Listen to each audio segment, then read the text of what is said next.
আরেকজন ছিলেন যিনি আশ্রম পাড়ায়, কি নামটা বলেন, নাম ভুলে যাচ্ছি, আমার শিক্ষক চিন্তারণ্য, রাইট, অসাধারণ শিক্ষিত মানুষ ছিলেন, MA LLB, কিন্তু স্কুলে শিক্ষকতা করতেন। এই পরিবেশে আমরা কিন্তু বেড়ে উঠেছি।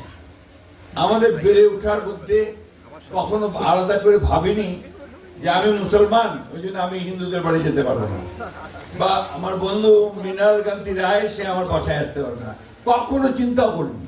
আমরা যে আলাদা এটাও ভাবিনি। তখন আমাদের একজন ছিলেন ফণিদা, মনে থাকার কথা, ফণিপালি। উনি আমাদের নাটক শেখাতেন, আবৃত্তি শেখাতেন, অত্যন্ত ঘনিষ্ঠ ছিলেন। তো ওখানে আশ্রম পাড়াতে ওই আপনার ঘোষ পাড়ার লোকেরা অনেকে এসে আশ্রম পাড়ায় পূজা করত, তাই না? তার মধ্যে ফরিদা তাদের মধ্যে ছিলেন। ওইখানে আপনার নাটক হতো, আশ্রম পাড়ার নাটক হতো, এবং সেই নাটকে আমি আপনার নিয়মিত অংশ নিতাম। অর্থাৎ আমি নাটক করার অভ্যাস ছিল, তখন চুনকালি মাখতাম, মাঝে মাঝে ওখানে গিয়ে নাটক করতাম। তো এই যে পরিবেশটা, এই পরিবেশটা আজকাল আর নাই। এখন একটা কেমন, যে বললাম যে আমার ধরনের নিজের লোক আর মনে করে না, ডাকে না, কথা বলে না, এটা অনেক সময় হয়। এই জায়গা থেকে আমাদের বেরিয়ে আসি। আসুন, আমরা সুযোগ একটা পেয়েছি, বেরিয়ে আসি। নতুন একটা বাংলাদেশ তৈরি হচ্ছে। এই নতুন বাংলাদেশটাকে আমরা আমাদের মতো করে আমরা আবার তৈরি করি। 1971 সালে যখন স্বাধীনতা যুদ্ধ করি, 1971 সালে যখন স্বাধীনতা যুদ্ধ করি, তখন কিন্তু একবারের জন্য ভাবিনি কে হিন্দু, কে মুসলমান, কে খ্রিস্টান, একসাথে লড়াই করেছি। এই সাক্ষী, এখানে সাক্ষী, ওখানে চিন্তা করেন বাবু আছেন, কেউ ভাবিনি, একসাথে থেকেছে। সাজিয়ে বলছি না, বানিয়ে বলছি না, বলছি, সবই বলছি। আজকে দু একটা কথা বলবো। সেই ভারতের কথাই আবার বলি। আপনার ভারতে তো আমরা প্রথম খুব জড়সড় থাকতাম।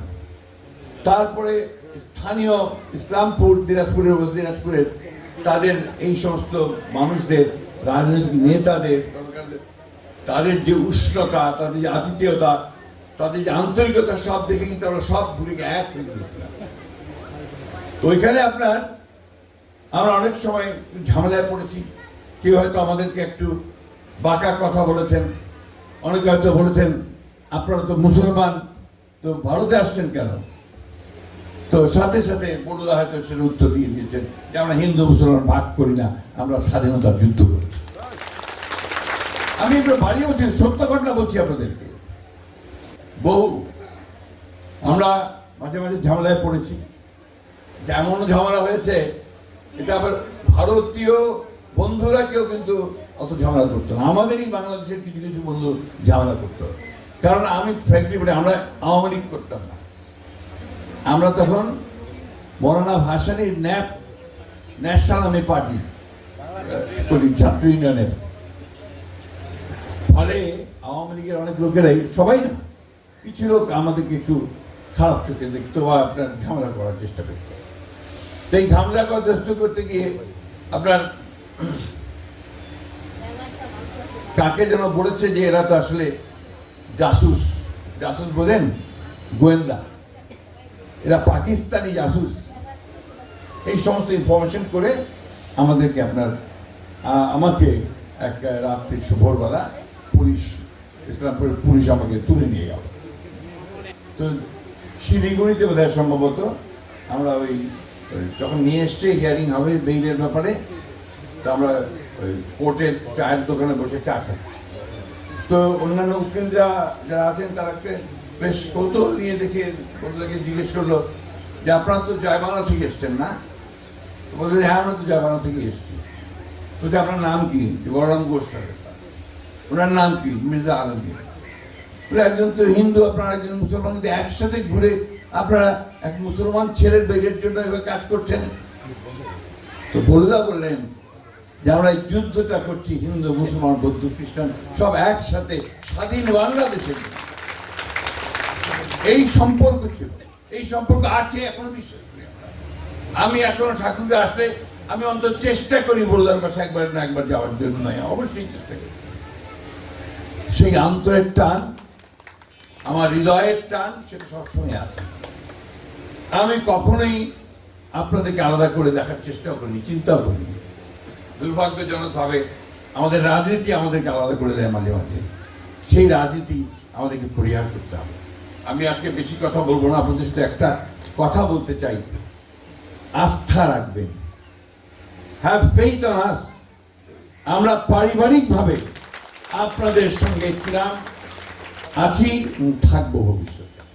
আমার বাবা ছিলেন, আমি ছিলাম, আমার ছোট ভাই আছে, আমাদের ভবিষ্যৎ বংশধর থাকবে। কারণ আমরা কখনোই আলাদা করে চিন্তা করিনি। আমরা মনে করি আপনাদের বিপদ আমাদের বিপদ, আমার শান্তি আপনাদের শান্তি, আমার সুখ আপনাদের সুখ, এই চিন্তা ভাবনা করি আমরা। কখন বিভাজনের রাজনীতি আমরা এখানে করিনি। যে একটা কথা পরিষ্কার করে আমরা বারবার করে বলছি, এই কথাটা বলতে চাচ্ছি এই জন্যে যে আমরা বিশ্বাস করি যে প্রত্যেকটা মানুষ হচ্ছে বাংলাদেশে, যা বাংলাদেশের জন্ম, তা হচ্ছে বাংলাদেশের নাগরিক। তার পুরো অধিকার আছে, সম্পূর্ণ অধিকার আছে। আপনারা কখনোই নিজেদেরকে ছোট মনে করবেন না, আউটসাইডার মনে করবেন না। আপনারা সবসময় মনে করবেন যে দিস ইজ মাই ল্যান্ড, আমার জন্মভূমি, আমার অধিকার আছে। এর ভালো মন্দ আপনার ভিন্ন রাজনীতি করার অধিকার আছে, অন্য দল করার সে অধিকারও আছে, এটা আপনার অধিকার। আমরা এটাতে বিশ্বাস করি এবং আপনার ওই অধিকারকে রক্ষা করার জন্য প্রয়োজনে আমরা জীবন দিতে প্রস্তুত। ওটাই হচ্ছে গণতন্ত্র। সহনশীলতা, পরামর্শ সহিষ্ণুতা, এই জিনিসগুলো আমাদেরকে আরো বেশি করে সামনের দিকে নিতে হবে। আমরা এখানে প্রায় সবাই, আমি যা দেখছি, সবাই স্কুল শিক্ষিকা অথবা আপনার শিক্ষক এবং শিক্ষিত মানুষ।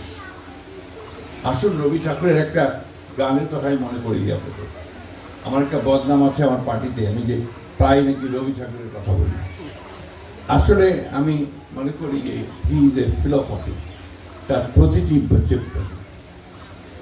চারিদিকে দেখো চাহি, হৃদয় প্রসারী, ক্ষুদ্র দুঃখ সবই তুচ্ছ মনে। হৃদয়টাকে প্রসারিত করতে হবে, চারদিকে তাকিয়ে দেখতে হবে, ভালোবাসতে হবে, মানুষকে ভালোবেসে এগিয়ে যেতে হবে। এই কাজটা যদি আমরা না করতে পারি, তাহলে আজকের এই যুগে আমরা কিন্তু যুগের সঙ্গে তাল মিলিয়ে চলতে পারবো না। খুব ষড়যন্ত্র হয় প্রতি মুহূর্তে, আপনাদের মাথা খারাপ করে দিচ্ছে আমি জানি। এই যে আপনার ফেসবুক, সোশ্যাল মিডিয়া প্রতি মুহূর্তে মাথা খারাপ করে দিচ্ছে। এমন এমন কথা বলে, এমন এমন লেখে। আরো কিছু কিছু মানুষ আছেন যারা এমনভাবে উস্কানি দেন যে সবাই বিভ্রান্ত হয়ে পড়ে। আমি কিন্তু ফেসবুক করি না, দেখিও না, আমি সোশ্যাল মিডিয়া দেখি না। কারণ আমি জানি যে তারা সমাজকে অস্থির করার চেষ্টা করছেন, আমার মধ্যে বিভাজন সৃষ্টি করার চেষ্টা করছেন। এই বিভাজনে আমি অন্তত আপনার বিভ্রান্ত হবার লোক নই। মা বোনেরা, ভাইয়েরা, আমরা আমাদের দেশকে আমরা সুন্দর করে গড়ে তুলি সবাই। আমরা চেষ্টা করি, সমস্যা তো থাকবে, সেই সমস্যাকে আমাদেরকে উত্তরণ করতে হবে। আর আপনাদেরকে বলি, আপনারা একটু বুকে জোর আনেন, শক্তি আনেন। এখানে একই বৃন্তে দুটো ফুল, আমরা যেন সবাই একসাথেই বাস করতে পারি। ওই মনতোষের ঘরে আমরা প্রচুর আড্ডা মারতাম, আর মাঝে মাঝেই ওই যে মালাই, ওদের তো মিষ্টির দোকান ছিল, সবচেয়ে সর ওর মা পাঠিয়ে দিত, আমরা সেটা খেতাম। এখানে হাসছে বাবুর বউ, সেও দেখেছে পরের দিকে। রিলেশনশিপ, ওটি ছিল সম্পর্ক। এই সম্পর্কটা আমরা আসেন, আমরা সবাই আবার তৈরি করি। আমরা চেষ্টা করি, আমরা সবাই মিলে এরকম একটা চমৎকার একটা সমাজ গড়ে তুলি, যেখানে হিন্দু, মুসলমান, বৌদ্ধ, খ্রিস্টান কোনো ভেদাভেদ থাকবে না। আমরা মানুষ হিসেবে সবাই থাকবো এবং বাংলাদেশের নাগরিক হিসেবে থাকবো, বাংলাদেশি হিসেবে থাকবো। এভাবেই আমরা এগিয়ে যাই। আমি অত্যন্ত আনন্দিত এবং আশাবাদী যে স্কুল থেকে আমরা অত্যন্ত ভালো ভালো শিক্ষার্থীকে পাবো, যারা ভবিষ্যতে তাদের জীবনে, তারা দেশকে, সমাজকে অনেক কিছু দিতে পারবে। আমরা আশা করি যে ভবিষ্যতে এই স্কুল আরো সুন্দর কাজ করবে। আমি বলেছি যে চতুর্দিকে অনেক হানাহানি আছে, বিভেদ আছে, আমাদের দেশেও আছে। সব মিলিয়ে তারপরেও কিন্তু আমরা কখনো আশা হারাই না। আমরা বাংলাদেশ সবসময় ভালোর জন্য, আমাদের মানুষেরা এখানে ভালোর জন্য সংগ্রাম করে, লড়াই করে। যে কৃষক খেতে কাজ করে সেও কিন্তু আপনার অবদান রাখছে, যে শ্রমিক শিল্পে কাজ করে, কারখানায় কাজ করে, তিনি অবদান রাখছেন। আমাদের শিক্ষক শিক্ষিকারা যারা শিক্ষা প্রতিষ্ঠান চালাচ্ছেন তারা তাদের মতো করে অবদান রাখছেন। সব মিলিয়ে আমরা আমাদের এই বাংলাদেশের জন্য আমরা কাজ করব, এটাই হওয়া উচিত আমাদের ভবিষ্যতের শপথ, ভবিষ্যতের চিন্তা।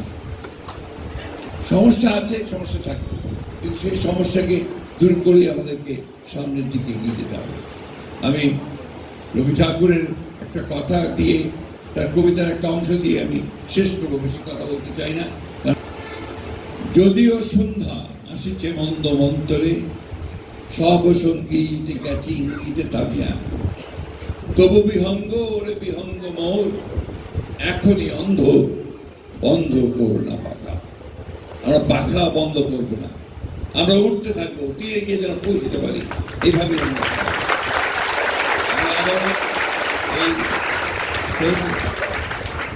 বাস করি। সবাই আমরা এই এলাকার মানুষ।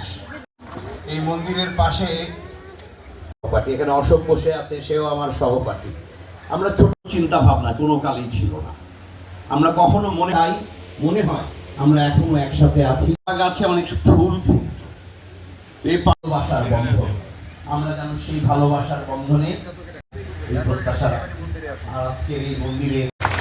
ধন্যবাদ সকলকে, আমার সকলকে আদাব। ফলক উন্মোচন করবেন।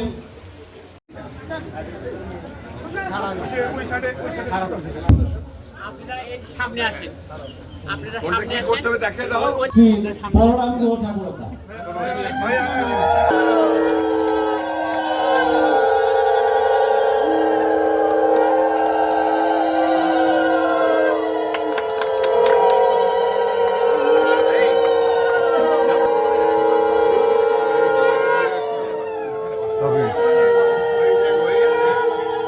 স্যার নাকি 10:30টার দিক 11:30টার দিক দিবে।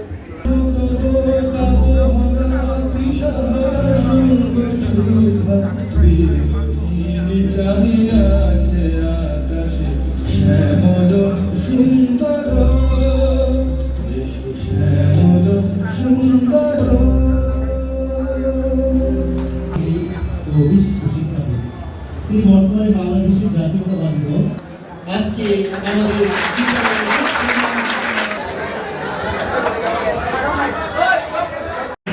জন্য প্রার্থনা করি, আপনার সুস্থতা কামনা করি, আপনি যেন সর্বদা সুস্থতা